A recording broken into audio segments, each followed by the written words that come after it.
아멘.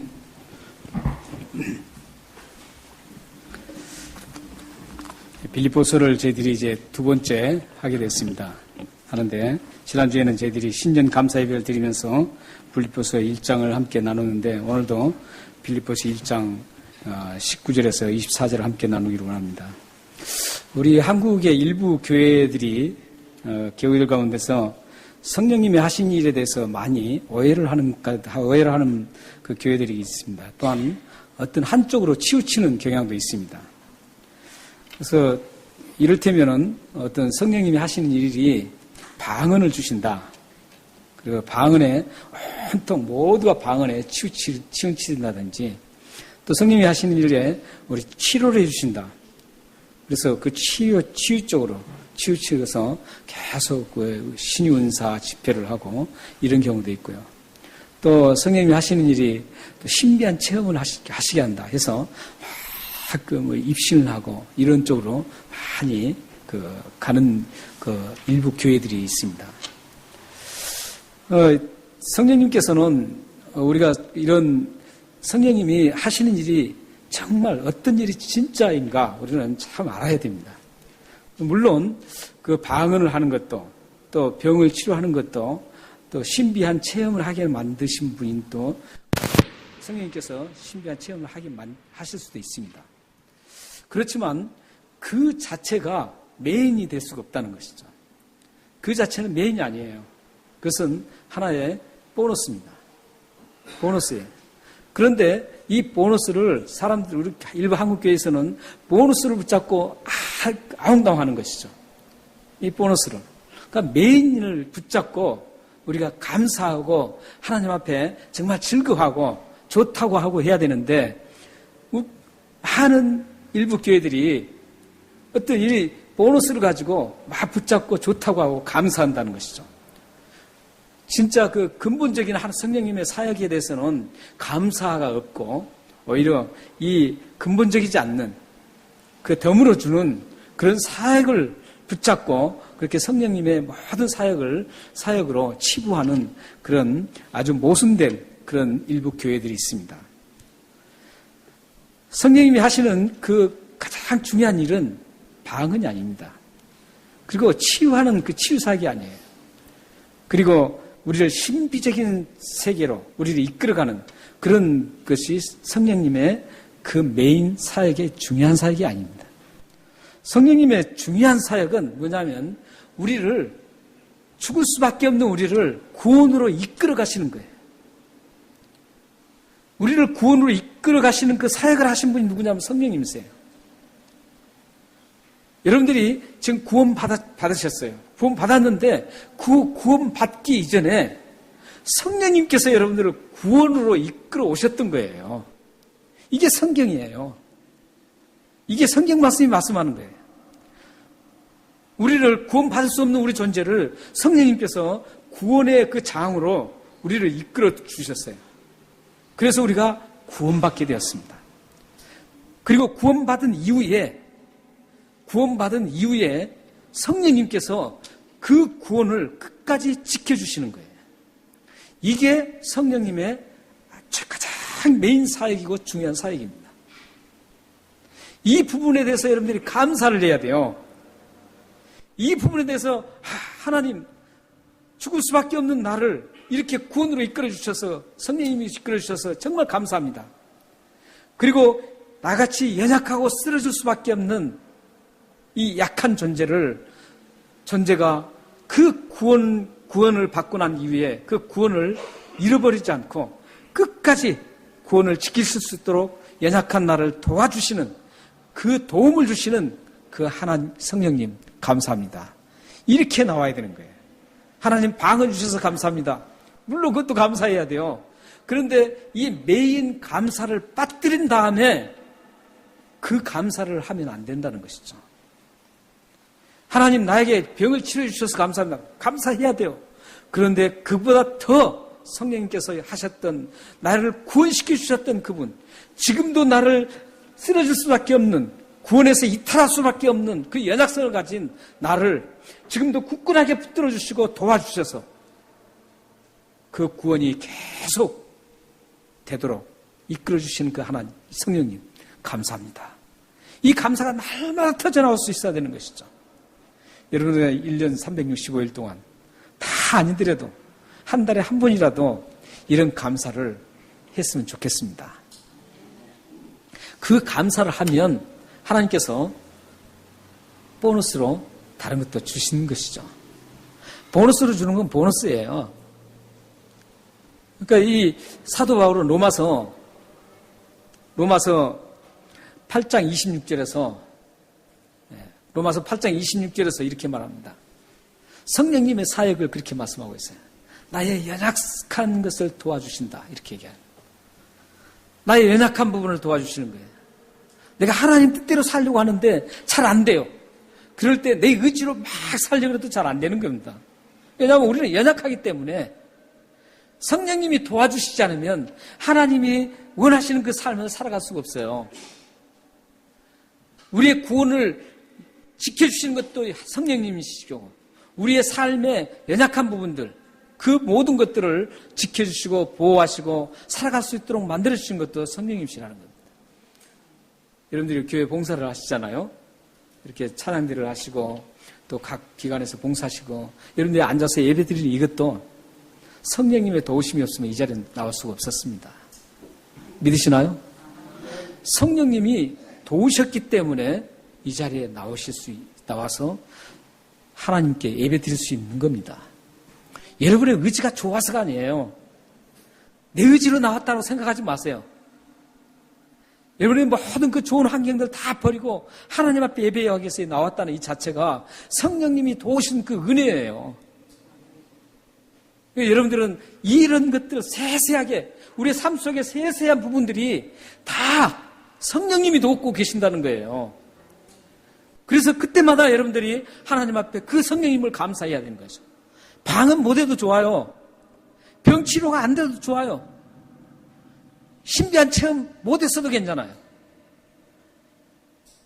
그 삶 속에, 나의 삶 속에 순간순간 그 삶을 어루만져 주시고 나의 모난 부분들을 갈고 닦아서 하나님 보시기에 아름답게 만드는 그 성령님, 나의 연약한 것들을 강하게 세워주시는 그 성령님, 나의 삶의 모든 부분들을 어루만져 주시는 그 성령님, 도우시는 성령님, 이 성령님이 지금 우리와 함께 계셔서 여러분들이 지금까지 하나님의 사람으로 살아갈 수 있다는 겁니다. 여러분들 마음도 마찬가지예요. 여러분들 마음, 우리가 이제 새해 들어서 이제 조금 얘기하다 보면 가장 많이 나오는 말이 그거죠. 작심삼일. 내 새해는 이렇게 좀 살아야 되겠다. 작심을 막 해요. 그런데 3일이면 다 끝난다는 거죠. 우리 사람은 그래요. 그럼에도 불구하고 작심삼일 그렇게 우리 사람 의지는 그렇게 하지만 우리 삶에, 우리 생각에, 우리 마음속에 그래도 하나님을 붙잡고 가려고 하는 그 마음만은 계속 남아있다는 거죠. 이 마음이 어떻게 해서 이루어진 줄 아세요? 성령님이 붙잡아 주셨기 때문에 그래요.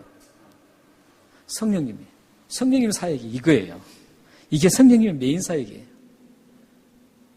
여러분의 삶에 하나님을 영광스럽게 하는, 예수 그리스도를 존귀케 하는 그런 모든 사역을 도와주는 사역이 성령님이시라고요. 그러니까 여러분들 앞으로 왜 나는 방언 못하나? 그래도 이 이민사회에서의 시드니 사회는 좀 괜찮은 것 같아요. 제가 한국에서 사역할 때는 그런 걸 참 많이 질문을 받았어요. 그때 제가 전사 시절인데, 전사님 왜 저는 방언을 못합니까? 다른 사람 다 방언하는데 기도원 가면 막 더 스트레스 받는 거예요.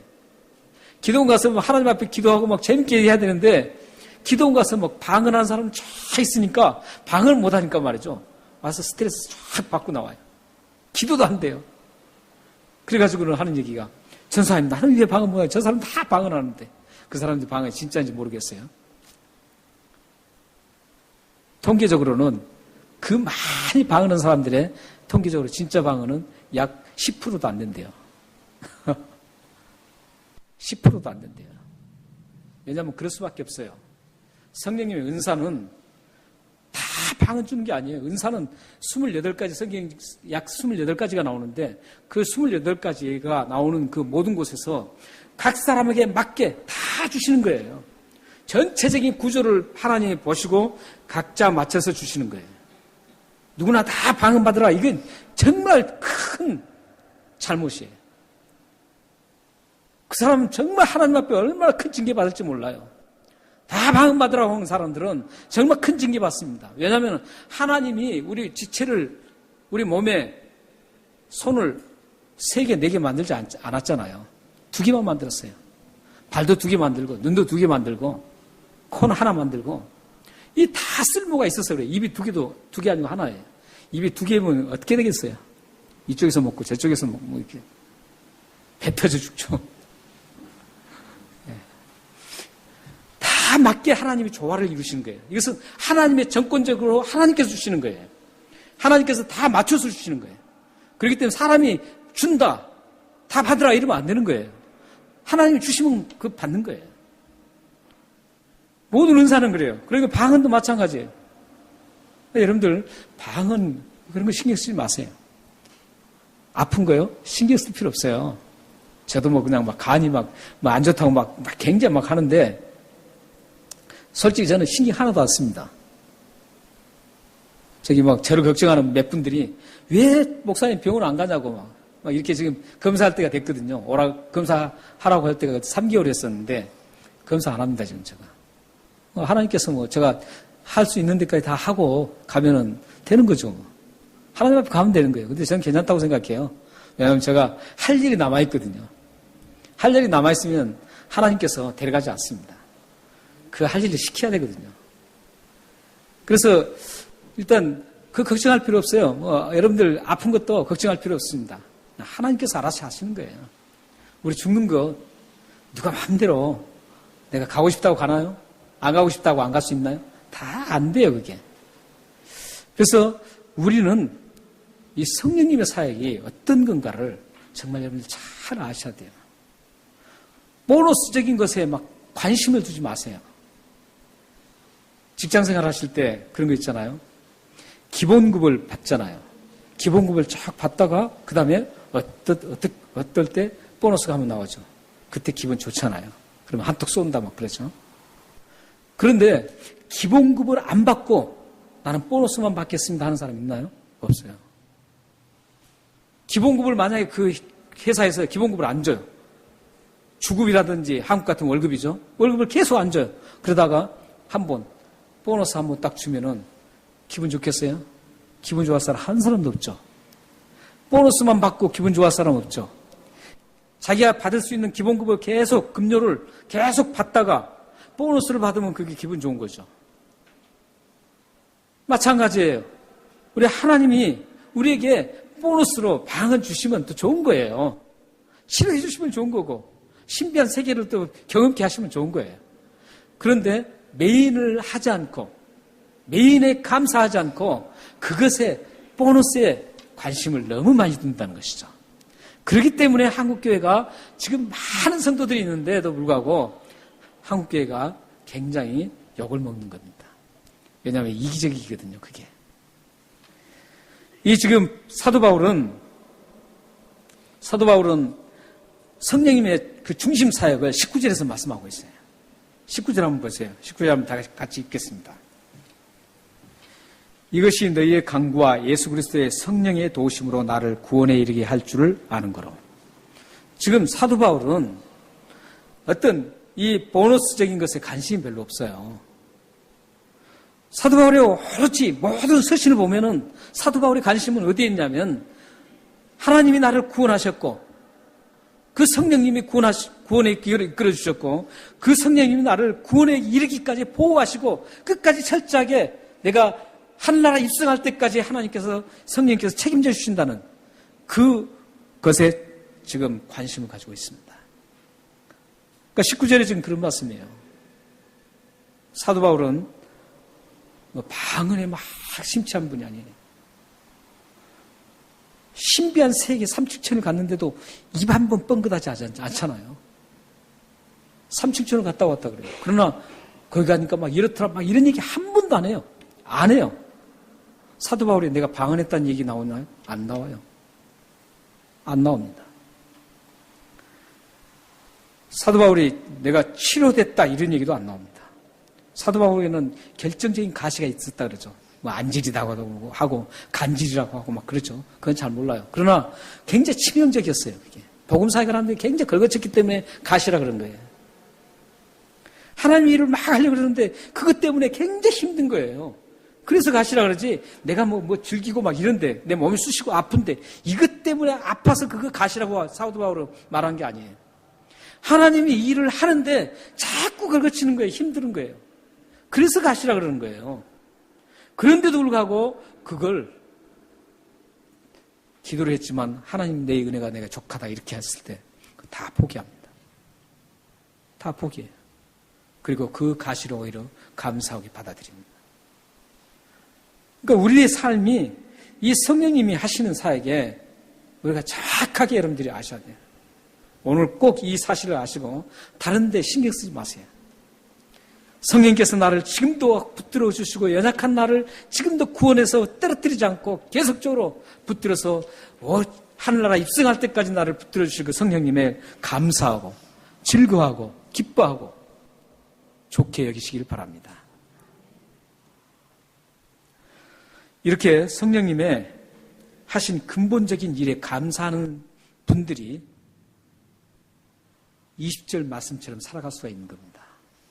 20절 말씀을 우리 다 같이 한번 읽겠습니다. 나의 간절한 기대와 소망을 따라 아무 일에든지 부끄러워하지 아니하고 지금도 전과 같이 온전히 담대하여 살든지 죽든지 내 몸에서 그리스도가 존귀하게 되게 하려 하나니. 이런 성령님의 사역을 정확하게 정립한 사람만이 살든지 죽든지 내 몸에서 그리스도가 존귀하게 되는 삶을 살 수가 있습니다. 왜냐고요? 이 보너스에 관심 있는 사람들은 거의 다 자기 중심적입니다. 한번 보세요. 방언했다는 분들 한번 보세요. 내가 방언했다고. 난 너무 좋다고. 이렇게 하죠.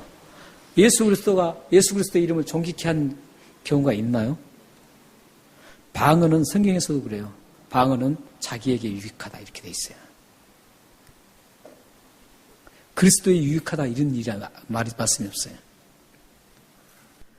그렇기 때문에 이 살든지 죽든지 내 몸에서 그리스도가 존귀케 되는 그런 삶을 살려면 매일 나의 삶에 성령님께서 간섭하시고 도와주시고 이런 것들을 세세하게 알 때 가능하다는 거죠. 어떤 상황이 와서도 타협하지 않습니다. 세상과. 왜냐하면 지금도 나와 함께 하시는 나를 도와주시는 성령님이 나의 이 순간도 성령님이 나를 도와주시고 있기 때문에 그 사실을 알기 때문에 세상과 타협하지 않습니다. 물론 100% 타협하지 않을 수는 없어요. 우리가 살다 보면 연약하기 때문에 쓰러져요. 타협할 수 있어요. 그렇지만 그 타협으로 끝나지 않고 다시 일어서게 만드는 것이죠. 이렇게 우리가 살든지 죽든지 몸에서 존귀하게 되기를 원하는 그 삶은 성령님의 사역을 정확하게 이해하고 그 사역이 지금 나에게 어떻게 지금 흘러가고 있는가, 지금 그 사역, 성령님 사역이 나를 지금 어떻게 지금 하고 있는가, 현재도 앞으로도 그 성령님이 어떻게 나를 하고 있는가, 이걸 정확하게 알아야만 내가 살아도 죽어도 주님을 위해서 주님의 이름이 존귀케 되기를 원하는 삶을 살 수 있습니다. 사랑하는 여러분들이 오늘 이 성령님의 사역을 알았기 때문에 여러분들의 삶의 모든 순간순간은 여러분이 살아가는 게 아닙니다. 예수를 믿는 사람들은 절대 여러분 혼자 두지 않습니다. 성령님께서 여러분들을 꼭 붙들어 주시는 것이죠. 그리고 여러분들의 그 쓰러지려고 할 때 성령님의 도움을 요청해야 합니다. 그때 성령님을 요청하십시오. 그러면 어떻게 해요? 성령님은 연약한 사람을 돕기 때문에 도와주시는 겁니다. 믿으십니까? 여러분들 갈등할 때 있잖아요. 살다 보면 갈등을 많이 해요. 내가 이걸 하나님과 세상과 이게 다 갈등할 때가 있잖아요. 그때 스스로 혼자만 생각하면 안 돼요. 그때 다 내려놓으세요. 내려놓고 기도하세요. 성령님 도와주십시오. 이 한마디면 끝납니다. 이 한마디면 끝나요. 그러면 성령님이 도와주시는 거죠.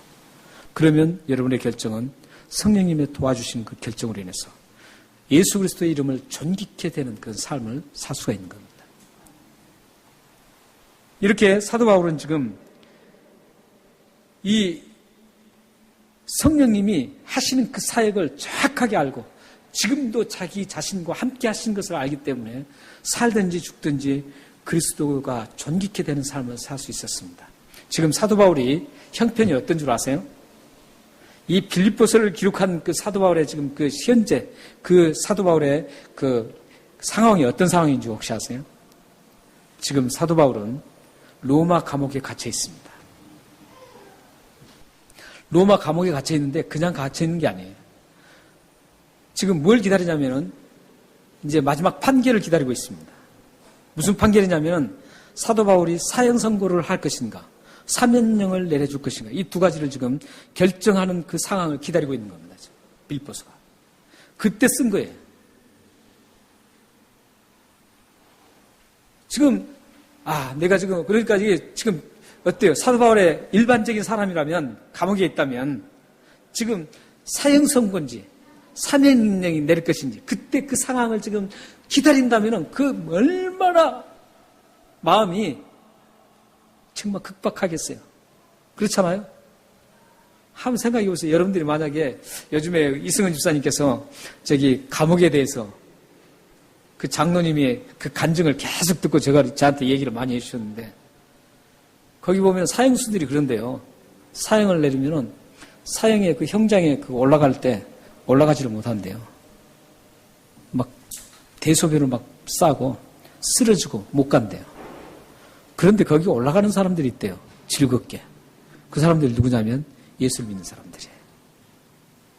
예수를 믿는 사람들은 찬송 부르고만 올라간다는 거죠. 비록 자기들이 사형을 당할 수 있는 그런 죄를 지었지만 하나님을 만나고 정말 천국이 있다는 것을 알고 난 다음부터는 그 죽음이 죽음으로 보이지 않는 거예요. 담대하게 그냥 갈 수 있는 거예요. 다 얘기하고. 그러나 그걸 못한 사람들은 올라가지를 못하는 거예요. 덜덜 떨고 쓰러지고 그래서 붙들고 끌고 올라간다. 그래서 사형을 당하는 거예요. 이렇게 다르잖아요. 달라요. 그러니까 지금 사도 바울이 형편이 지금 사형 언도를 낼 것인지 아니면 사면령을 받을 것인지 이 기로에 있어요. 지금 그런 기다림에 있을 때 2차에 섰는데 빌립보서의 주제가 뭐냐면 기뻐하라, 이게 주제예요. 기뻐하라. 그런 상황에서 어떻게 기쁨이 나올 수 있겠어요? 두렵고 어떻게 결정이 될까 하고 지금 조바심을 가지고 기다려야 되잖아요. 그런데도 사도 바울의 빌립보서를 전체를 보면은 전혀 조바심이 없어요. 조바심이 없고 오히려 23절 한번 보세요. 23절을 보면은 내가 그 둘 사이에 끼었으니, 이 둘 사이라는 것은 죽음과 삶의 그 두 사이를 말합니다. 두 사이에 끼었으니, 지금 그러니까 이제 이 두 사이에서 결정이 되는 거예요. 끼었어요, 지금.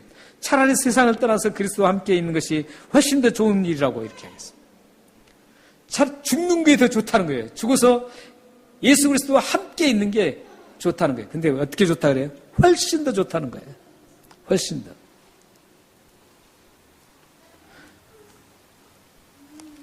이렇게 그 사도 바울이 그런 상황에서도 그렇게 정말 담대하게 기뻐하라고 할 수 있었고 내가 그리스도와 함께 있는 게 더 훨씬 더 좋다라고 그렇게 고백할 수 있었습니다.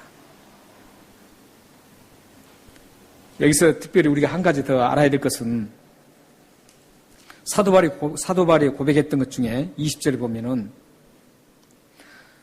살든지 죽든지 어디에서 그리스도가 존귀하게 된다 그러죠?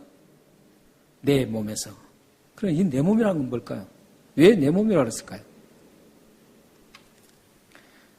내 입술로 그리스도를 존귀케 한 그런 게 아니라는 것이죠. 나의 생각으로 그리스도가 존귀케 되기를 원한다. 이게 아니에요. 내 몸이라는 것은 내 삶을 말합니다. 내가 살아가는 그 순간순간, 그걸 말하는 거예요. 사도 바울의 그 살아가는 모든 삶의 현장 속에 그리스도가 존귀케 된다는 것이죠. 입술로는 누가 못하나요? 생각으로는 누가 못해요? 다 할 수 있어요. 그잖아요. 하나님을 내가 존귀케 해야 되겠다.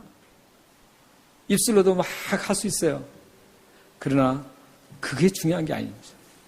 내 몸에서, 내 삶을 통해서 많은 사람들이 정말 저 사람을 통해서, 저 사람의 삶을 보면서 그리스도가 존귀하게 드러난 그런 삶을 살아야 되죠.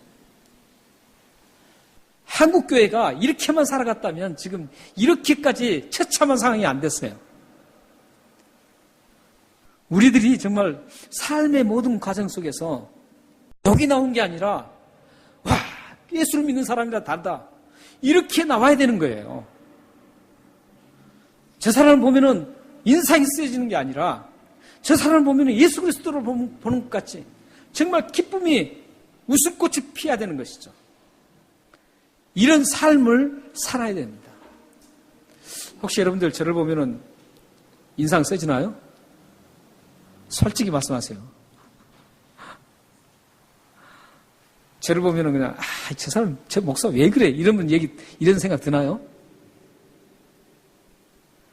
말씀하는 거 보니까 또 그런 분들이 계신가 보네요.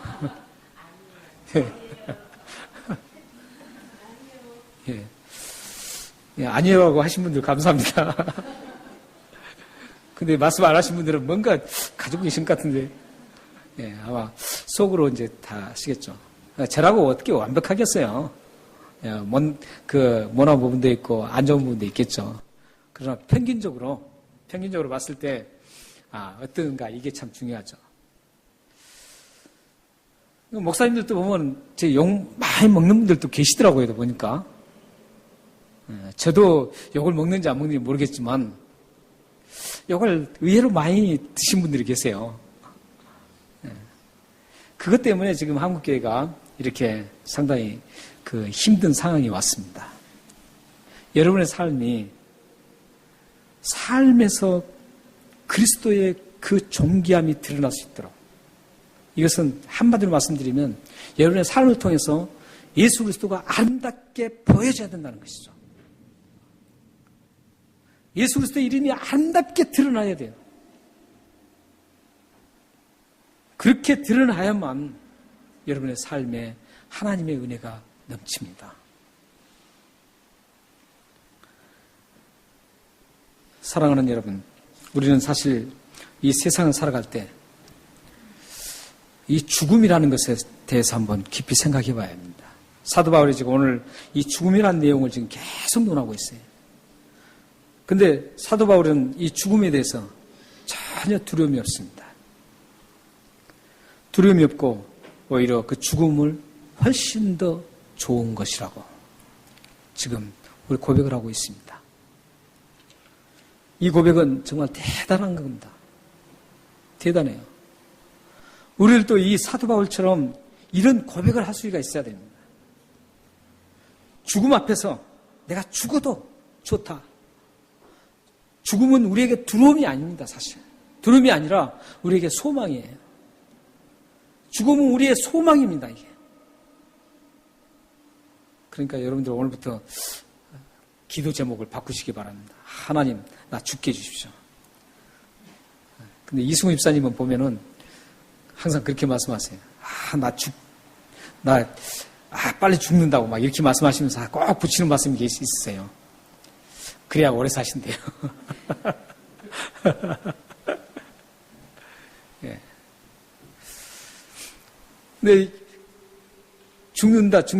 이렇게 죽음에 대해서 여러분들 좀 깊이 생각하실 필요가 있어요. 언제 우리는 죽을지 모르기 때문에. 여러분들이 죽음은 장담할 수 없잖아요. 특히 현대 문명 속에서는 더욱더 이 죽음이 갑작스럽게 다가올 수가 있습니다. 이 죽음에 대해서 여러분들이 어떻게 생각하는지 두려움 없이 우리는 소망으로 우리를 간직하셔야 됩니다. 그리고 이제 내가 죽음을 어떻게 할까요? 이런 생각 하신 분도 계세요. 제가 그 가정예배를 드리다가 이렇게 나눈 적이 있어요. 가정 예배를 이제 성경적 가정 세우기를 하면서 이제 나누는데 제가 그랬어요. 저는 죽어도 괜찮습니다. 그랬더니 목사님 그러면 안 되죠. 그러더라고요. 왜요? 그랬더니 목사님 지금 은혜가 지금 어린데 그 애들 어떻게 두고 그렇게 하세요? 그런 말씀하면 안 되죠. 그래요. 그건 다 하나님 책임진 겁니다.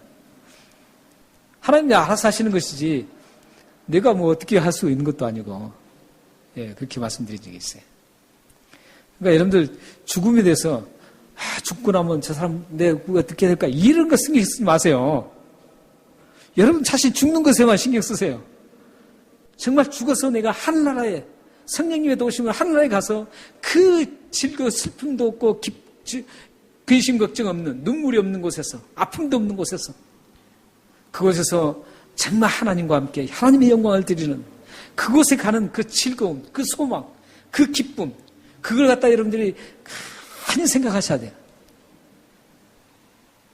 사도 바울은 지금 그런 입장이었어요. 우리 본질이 바로 그겁니다. 그렇게 살아가지 않으면 우리 삶이 하나님이 기쁨이 되는 삶을 살아가기 힘들어요. 우리 죽어도 좋다 이래버리면 뭐 관계없잖아요. 뭐 우리가 잘 아신 것처럼 에스더처럼 말이에요. 죽으면 죽으리라. 이런 신앙으로 간다면 이 세상에서 주님을 위해서 못할 것이 없잖아요. 사랑하는 여러분들의 삶이 얼마나 남았는지 저는 몰라요. 하나님은 아십니다. 그 삶이 끝나기 전에 여러분들이 살든지 죽든지 그리스도의 이름을 좀 존귀케 드러내는 삶을 살다가 가셔야 되지 않겠어요? 요즘에 지금 그 브리스번에서 뭐가 열리고 있죠? 아시안컵이 지금 열리고 있습니다. 축구로 지금 막 열기가 있습니다. 축구가 막 축구하고 막 이렇게 하는데 우리가 뭐 이겼죠. 5만을 1대0으로 이긴 것 같아요. 이겼습니다. 근데 박지성 선수라고 여러분들 아시죠? 박지성 선수 발을 보면은 저도 직접 보지는 못했어요. 근데 여기 뉴스를 통해서 봤죠. 박지성 선수 발을 보면요. 완전히 막 휘해졌어요. 어그러져 있어요. 왜 그러냐면 얼마나 그 축구를 잘하기 위해서 볼을 얼마나 많이 쳤으면 그렇게 된지 몰라요. 손연재 선수 있죠. 체조 선수. 손연재 선수 그 얼굴이 굉장히 예쁘잖아요.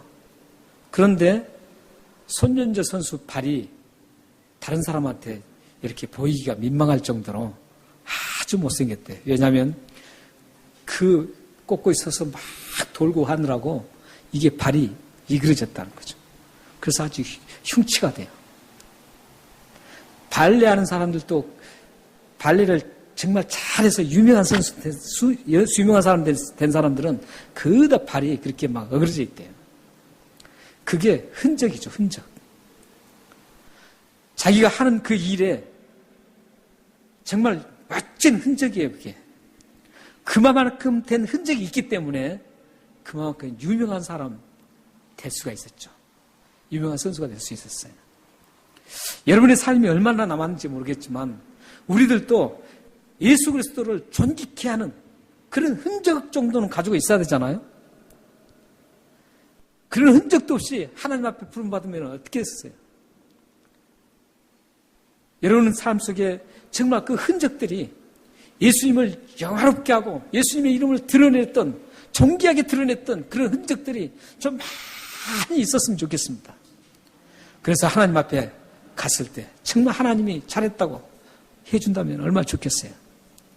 그런 사람들의 삶은 이 세상의 삶에서도 하나님께서 책임져 주십니다. 여러분의 삶에, 여러분의 가정에, 여러분 자녀들이 예수 그리스도의 흔적을 가지고 살아가는, 흔적을 많이 예수 그리스도의 존귀케 드러내는 그런 흔적을 많이 드러내는 삶을 살기를 주님의 이름으로 축원합니다. 기도하겠습니다.